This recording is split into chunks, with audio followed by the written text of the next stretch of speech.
자, 다음에 홍준표 이야기를 잠깐만 할게요. 나 놀라운 사람 발견했어요. 대구 북구을 당협위원장에 지원을 했대요. 홍준표가. 진짜 뻔뻔. 진짜 어떻게 안 부끄러운가 몰라요, 진짜 이거. 셀프로 한 거잖아요, 이게. 그런데 홍준표는 지금 나는 국회의원 나가려고 하는 게 아니고 그냥 당협위원장만 신청한 거다. 그게 더 웃겨. 그래서 그거 아니에요. 결혼은 하는데 자진 않겠다. 손만 잡고 자겠다? 하지만 아이는 낳을 거야. 그러니까 이 홍준표의 말에 쉴드는 되게 웃겨요. 그러니까 지금이야 이제 홍준표 말은 워낙에 말을 뒤집는 사람이기 때문에 그때 가서 또 어떻게 생각이 바뀌지 모르겠지만 자기가 원래 대구에서 나고 자라고 해서 대구에 대해서는 마치 고향 뭐 이런 개념이었다고 이야기하고 있는 거고 여러 번 공천 신청을 했지만 받아들여지지 않았다. 서울에서 했잖아요. 그 지금 민병두 의원 지역구 동대문에서. 근데 그러다가 대구의 유해는 당협위원장 잘라내고 하는데 봤더니 대구 북구에 자기가 당협위원장을 신청을 했단 말이에요. 그러니까 이제 이번에 당협위원장 뺏긴 사람들이 자유한국당 국회에 가가지고 막 기자회견하고 유여해는 어떤 심정일까요? 유여해가 오늘 발표한 게 있어요. 네. 저 유여해 앞으로 최고위원회의에 참석하겠습니다. 이것도 뭐야? 1월 4일에 윤리위원회에 재심 청구했다네요. 진짜 엉말. 그러니까 놀라운 사람이에요. 당협위원장만 가져가고 국회의원 선거 출마 안 하겠다는 게 말이야 막걸리야. 실제로 지금 나는 국회의원 출마를 할 생각은 없다고 이야기하지만 대구에서 무슨 정치를 하는데 그게 당협위원장을 갖고 있는 것과 무슨 상관이 있어요. 당협위원장은 이를테면은 어떤 공천권 행사 부분도 있고 현역이 아니라도 근데 그렇게 활동을 해. 만약에 당협위원장이 돼서 그래서 총선이 다가오잖아요. 그러면 그 지역에서는 홍준표 스스로는 국회의원 공천 신청을 안 하고 당협위원장만 하겠다는 게 그 상식적으로 말이 안 되는 거잖아요. 근데 이제 이게 홍준표의 어떤 정신 세계를 약간 들여다볼 수 있는 게 굉장히 불안해하는 거죠. 자기 일자리 문제 때문에. 맞아요. 이게 언제까지 지금은 당대표를 계속 할 수 있는 것도 아니고 내려놓으면 다음 일자리를 어떻게 연결할 수 있는 징검다리를 하나 놔야 되는데 거기에 하나 뭐가 좋을까라고 가장 좋은 수라고 이제 찍은 게 여기인데 알고 보니 죽을 수가 된 거죠. 대구 사람들이라고 홍준표가 이렇게 부끄러운 짓을 하는데 그게 좋아하겠어요, 그거를? 아무리 그 보수의 표밭이라고 하더라도. 거기서는 당선 가능성이 있기 때문에 나가오는 건데 왜 민병두 의원 지역구에 한 번 더 가지? 자기가 떨어진 사람. 그 정도의 배포가 없어. 당선 확실한 동대문은 다시 못 가요. 동대문에서 얼마나 쌍욕을 많이 들었는데요. 제가 홍준표가 동대문 지역구 의원을 할 때 그 지역 주민이었거든요. 아하. 그래서 홍준표 이야기를 많이 들었어요. 선거할 때. 민병두 의원이 당선되던 그 동구에서 그 동네 사람들한테 홍준표 욕 정말 많이 들었습니다. 입에 담지도 못할 막 그런 이야기들을. 그러니까 말과 입이 다르다 그럴까요? 실제로 우리가 그런 이야기 했었잖아요. 안철수 부산시장 나가라. 뭐 이런 식으로 뭔가 적진이라고 느껴지는 곳에 가서 지더라도 가서 싸워라. 그러면 그게 당대표들이잖아. 안철수도 그렇고 홍준표도 그렇고. 그러면 그게 주는 파급 효과가 있단 말이에요. 예전에 어떤 국회의원 장영달 국회의원인가 하는 분이 그때 그랬던 기억이 나는데 경상남도 어디에 정말 한 번도 가본 적이 없는 곳에 공천 신청해서 출마하고 그런 걸 제가 본 적이 있거든요. 지역 간 상호 화합을 위해서 그것도 명분을 갖고 가서 열심히 싸워주면 당원들이 분기탱천하고 막 이런 게 있거든요. 그런 게 없어. 그리고 지금 홍준표는 당대표를 어쩌면 지방선거 끝나고 내려놔야 되는 상황이에요. 그렇죠. 그러니까 자기가 한 말이 있단 말이야. 지금 현재 단체장을 갖고 있는 지역에 한 석이라도 뺏기면 내려놓겠다 그랬어요. 인천. 다음에 경기. 아니 경기는 아니지. 경기는 당이 다르잖아요. 그러니까 인천하고 대구, 경북, 부산, 경남, 울산 이렇게 6개 지역인데 그 지역에 한 석이라도 뺏기면 내려놓겠다고 했으니까 실제로 그 말을 번복하기는 좀 힘들 거라고 저는 보거든요. 예를 들면 홍준표가 안보를 할 수 있는 방법은 TK, PK를 다 쓸어가는 거라고 봐요. 인천은 이뤄도 내가 봤을 때 홍준표가 물러날 가능성은 없는데 그 정도만 지켜도 되는데 그 정도에서 한 2석 정도는 뺏길 가능성이 있는 상태다 보면 그러면 이제 야인이 되잖아. 국회의원도 아니고. 그러면 정치적 목적으로 당협위원장 자기가 대표일 때 꽉 그 자리를 잡아놔야 나중에 어떤 공천에 있어서도 유리한 조건을 잡게 되는 부분. 정말 비열합니다. 우리는 결혼을 하겠지만 잠잘 생각은 없다. 하지만 아이는 낳을 거야. 이 홍준표가 당협위원장을 신청한 거에 대해서 진선미 의원이 페이스북에 이렇게 썼습니다. 홍준표 대표가 우리 당 홍일학 의원님 지역구인 대구 북구을 당협위원장에 공모해서 험지 아닌 아니한 선택이라는 비판을 받는다고 그 당 쪽에서나 그렇죠. 제가 보기엔 또 무모한 선택인 듯. 우리 홍일학 의원님 완전 세요. 이렇게 올리셨어요. 붙으면 거기서 처절히 그냥 깨지겠는데요. 그 당의 그 지역구 국회의원들이 있는 곳은 차마 못 가고 그쪽 현역이 민주당인 그 지역구를 택한 거군요. 예.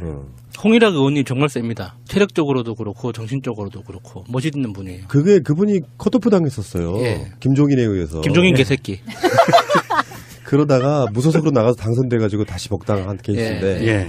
실제로 김부겸 장관하고 홍일학 의원 정도가 대구에서 그 당시 야당 간판으로 당선될 수 있다는 건 어마어마한 거죠. 그렇죠. 그 지역에서 신임이라 그런 게 엄청난 거죠. 그러니까 이미 홍일학, 김부겸의 당선은 어쩌면 가장 대구, 경북의 민심이 무너졌다는 대표적인 증거이기도 해요.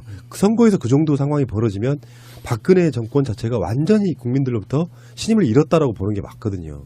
거기에 자기가 보기에는 홍일학 의원을 이길 수 있다라고 우선 알박기를 들어간 것 같은데 이게 이제 홍준표의 정치 생명을 완전히 끝장낼 수 있는 최고의 악수가 될 것 같아요. 좋은 순가? 그러니까 홍준표가 대구에서 그 마지막 정치 인생을 마무리하고 싶다 뭐 이런 식으로 이야기를 했잖아요. 예. 정말 마무리할 것 같네요. 기대하겠습니다. 알겠습니다. 자, 네이버 이야기를 잠깐 하겠습니다. 네이버가 검색어를 임의로 삭제하는, 그래서 우리가 네이버에 대한 이야기는 정말 많이 했어요. 그래서 민간기구죠. 한국인터넷자율정책기구 KISO 이 검증위원회가 말하자면 정부 기구가 아니에요. 그러니까 사실상 자율적으로 검증하고 하는 그런 건데 보니까 임의적으로 해서 대표적으로는 김동선 연관검색어 정유라 삭제 이런 식으로. 근데 그 삭제한 기준들이 되게 뭐랄까 임의적이라고 볼까요? 자기 마음대로. 자의적으로 한 거죠. 예. 예를 들면 박근혜 7시간은 루머나 음모론이었으니까 안 되고 뭐 이런 식 있잖아요. 그 명예훼손이 될 위험성도 있으니까 안 되고 이런 식으로 잘라냈어요. 코에 걸면 코걸이, 귀에 걸면 귀걸이 방식으로 뭔가가 있어. 그러니까 있어요. 그런데 왜 옛날에 어목했던 시절에 새가 날아든다를 치면 연관 검색어가 새가 날아든다 전혀 없었어. 있었어요. 새가 날아든다 푸나 새가 날아든다 어디지? 아니 그 말이 아니고 그 말이 아니고 다음은 첫 화면에서 새가 날아든다를 치면 연관 검색어가 떠요. 다음이었구나. 근데 네이버는 첫 화면에서 새가 날아든다를 치면 연관 검색어가 전혀 안 뜬 상태로 맞아요. 바로 검색하게 돼. 서지스트 기능이 새가 날아든다 팟캐스트는 전혀 없었어요. 신기하지 않아요? 네이버가 사실은 더 활발하게 이용자가 많으니까 활발하게 검색했을 텐데 네이버가 한국 사회에 끼치는 해악이라는 게 사실 저는 생각보다 굉장히 크다고 생각하고 주장하거든요. 대표적으로 우리가 이제 이렇게 지금 여러 기자들을 보고 기레기라고 하잖아요. 그리고 우라카이라고 하는 말 있죠. 그런 형태의, 그러니까 정말 저질 형태의 언론이 발생할 수밖에 없는 환경을 제공한 게 네이버거든요. 네이버가 사실 우리나라에서나 검색 엔진이라고 호칭되지 사실 세계적인 관점에서 보면 네이버는 검색 엔진도 아니고 아무것도 아니에요. 그냥 유명한 큰 사이트일 뿐이에요. 커뮤니티 사이트. 예. 그래서 네이버에서 검색을 한다는 행위는 검색이 아니라 네이버가 편집한 자료를 그냥 뱉어주는 거예요. 실제로 검색이 아니거든요, 그거는. 그동안 네이버가 언론들이 네이버 화면에서 노출되는 그 알고리즘이나 방식 자체를 여러 가지 시도를 하면서 가장 자극적이고 눈에 띄는 제목 먼저 클릭이 되도록 그렇게 유도해 왔어요. 그러니까 언론들이 진짜 좋은 내용으로 기사를 쓰는 것보다 제목으로 낚시질을 할 때 훨씬 더 돈을 많이 버는 구조를 네이버가 제공을 해줬단 말이죠. 그러니까 언론들이 그런 식으로 발전할 수밖에 없는 거예요. 우라카이 하고 제목으로 낚시질하고. 그러니까 이게 요번에 이게 검색어로 장난질을 쳤다는 이것도 자기 스스로가 검색 엔진이 아니라는 거를 증명하는 거예요. 실제로 검색 엔진이라는 건 사용자가 그 검색 내용을 보고 믿고 말고는 사용자가 선택하는 거거든요. 검색 결과를 제공하는 업체가 검색 결과를 판단해서 제공할지 말지를 판단하는 게 아니에요. 뭔가 통계 자료에 조작하고도 마찬가지예요. 그러니까 자기들이 지금 스스로가 나는 검색 엔진이 아니야라는 거를 이렇게 체계적으로 이야기하고 있는데 우리나라 사회는 네이버가 너무나 크게 독점을 하고 있다 보니까 네이버는 일단 검색 엔진 맞다라는 전제하에서 이 보고서를 보고 있으니까 그 오류를 발견하지 못하는 거예요. 근데 네이버는 본질적으로 검색 엔진이라고 볼 수가 없어요. 왜? 검색 결과는 사용자들이 판단하고 이 검색 결과가 좋다 안 좋다라고 판단한 사람들의 숫자에 따라서 순위가 매겨지는 거지. 검색 엔진을 운영하는 회사가 이거는 좋은 결과고 저거는 나쁜 결과고 이게 판단해서 선별적으로 보여주는 게 아니거든요. 네이버도 욕하고 싶은데 패스하겠습니다. 이게 그러니까 미풍양속이 위반하는 뭐 이런 부분은 저는 규제가 필요하다고는 봐요. 뭐 19금이라든지 뭐 등등. 근데 임의적으로 박근혜 7시간은 안 되고 성형수술은 되고 뭐 이런 식으로 기준이 없다가 보니까 이게 어떤 의도가 들어가면 사람이 하는 일이라서요. 네이버에 대한 의심은 우리가 수년 동안 있어왔잖아요. 정권의 입맛에 맞게 뭔가를 조작한다. 요즘도 그 옵션 열기 이후로 네이버가 댓글 관리를 포기했다. 뭐 이런 소문이 있잖아요. 그래서 이게 댓글 부대가 정말 미친 듯이 날뛰고 있다. 막 이런 이야기들도 있는데. 봇을 돌린다 그러잖아요. 예. 그래서 그 지금 댓글 부대가 지금 피곤해가지고 아무리 해도 지지율이 안 내려간다. 이제 그만하자. 뭐 이런 이야기도 돌고 있다고 하더라고요. 사실 그 인터넷에서 검색 엔진이 연관 검색어를 보여주는 것은요, 그 해당 그 검색 엔진 회사가 손대야 될 부분이 아니에요, 사실은. 예. 그 부분은 어떻게 봐야 되냐면 네이버 측의 변명대로 얘기하면 네이버는 지금까지 계속 쭉 주장해온 게 우리는 뉴스 매체가 아닙니다. 그래서 다른 뉴스 매체가 어떤 뉴스를 실든지 우리의 책임이 아닙니다라고 얘기를 해요.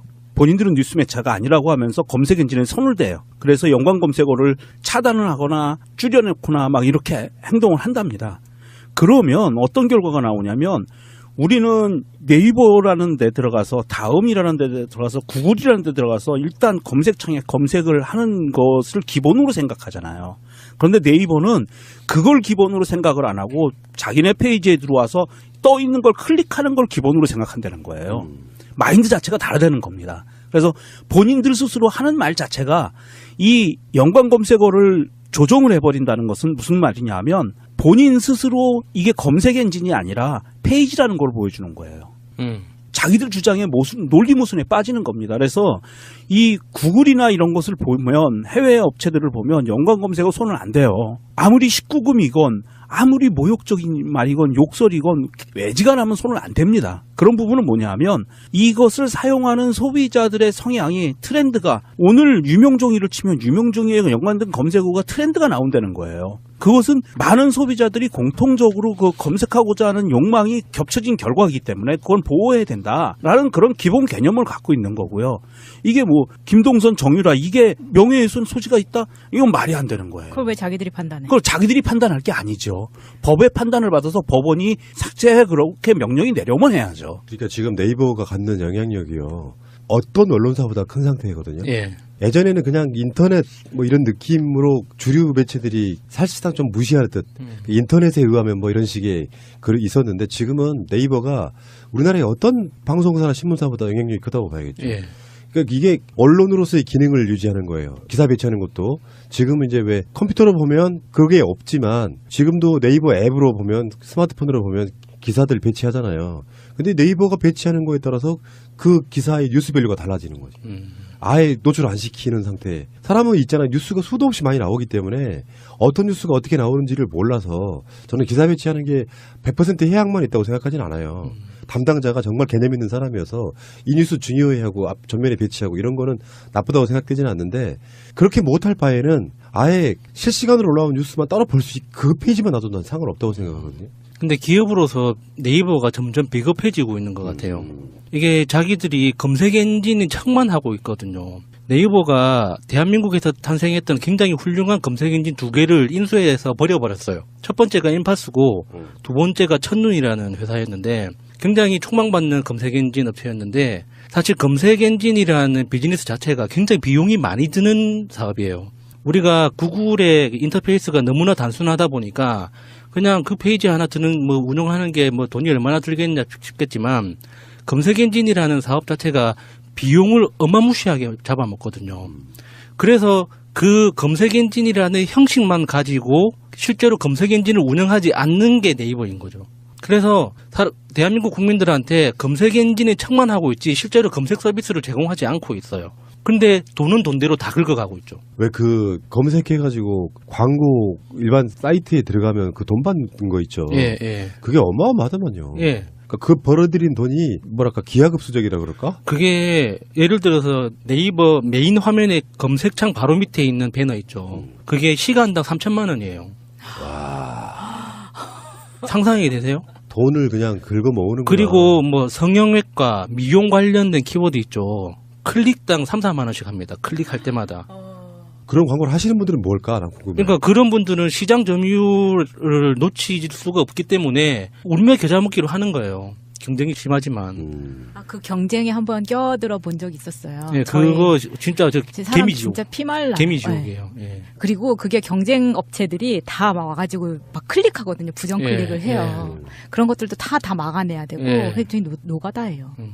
야, 인터넷 사업 한번 잘해가지고 사실상 제왕적 위치에 있는. 그래서 저는 네이버 검색을 거의 안 해요. 네, 저도 네이버는 안 씁니다. 저는 거의 다음만 쓰고 구글 정도만 쓰는데 구글은 좀 뭐랄까 배치하고 이러는 게 약간 난잡하다 그럴까 그런 부분이 좀 있고 그러니까 일목요연하지가 않고 다음도 괜찮아요. 근데 의도적으로 녹색창을 피하다 보니까 나중에는 정말 안 쓰게 되고 정말 결과가 안 나올 때 어쩌다 한번 네이버로 한번 쳐보는데 뭐 그렇게 큰 차이가 난 느껴지지 않더라고요. 사실 저 같은 경우엔 그 뉴스 검색을 할 때 어떤 중요한 뉴스가 뜨면 물론 이제 저는 네이버를 사용 안 하고 이제 국내 사이트는 다음을 보는데 다음에서 뉴스가 뜨면 저는 그거를 바로 제목을 긁어다가 구글로 들어가요. 그러면 그 제목의 키워드를 긁어서 구글로 들어가면 구글에서는 정말 친절하게 카테고리별로 묶어가지고 그 키워드 들어간 뉴스가 쫙 떠버려요. 그러면 거기서 보면 트렌드를 보면 조선일보는 이렇고 동아일보는 이렇고 한겨레는 이렇고 마이는 이렇고 쭉 나오거든요. 그런 거를 봤을 때 정말 뉴스를 우리가 상세히 그 뉴스의 숨은 뜻을 보려면 구글에서 검색을 해야 돼요. 그렇지 않고 네이버나 다음에서 검색한 것만 보면 인식의 저평이 넓어지는 것이 이렇게 한계가 있다는 거죠. 뉴스를 100% 받아들일 수가 없습니다. 자, 잠깐 뭔가 네이버가 국민적 신뢰를 얻기까지는 시간이 많이 걸리겠네요 보니까. 완전 뭐랄까 자기들 임의로 뭔가를 해왔다 그런 거고요. 자, 다음에 홍준표 이야기를 잠깐만 할게요. 나 놀라운 사람 발견했어요. 대구 북극을 당협위원장에 지원을 했대요 홍준표가. 진짜 뻔뻔. 진짜 어떻게 안 부끄러운가 몰라요, 진짜 이거. 셀프로 안 구하잖아요, 이게. 그런데 홍준표는 지금 나는 국회의원 나가려고 하는 게 아니고 그냥 당협위원장만 신청한 거다. 그게 너무 웃겨. 그래서 그거 아니에요. 결혼은 하는데 자지는 않겠다. 손만 잡고 자겠다? 하지만 아이는 낳을 거야. 이 홍준표의 말에 쉴드는 되게 웃겨요. 그러니까 지금이야 이제 홍준표 말은 워낙에 말을 뒤집는 사람이기 때문에 그때 가서 또 어떻게 생각이 바뀌지 모르겠지만 자기가 원래 대구에서 나고 자라고 해서 대구에 대해서는 마치 고향 뭐 이런 개념이었다고 이야기하고 있는 거고 그리고 여러 번 공천 신청을 했지만 받아들여지지 않았다. 서울에서 했잖아요. 그 지금 민병두 의원 지역 예, 동대문에서. 동대문. 근데 그러다가 대구의 유해는 당협위원장 잘라내고 하는데 봤더니 대구 북구에 자기가 당협위원장을 신청을 했단 말이에요. 그러니까 이제 이번에 당협위원장 뺏긴 사람들이 자유한국당 국회에 가가지고 막 기자회견하고 유여회는 어떤 심정일까요? 유여회가 오늘 발표한 게 있어요. 네.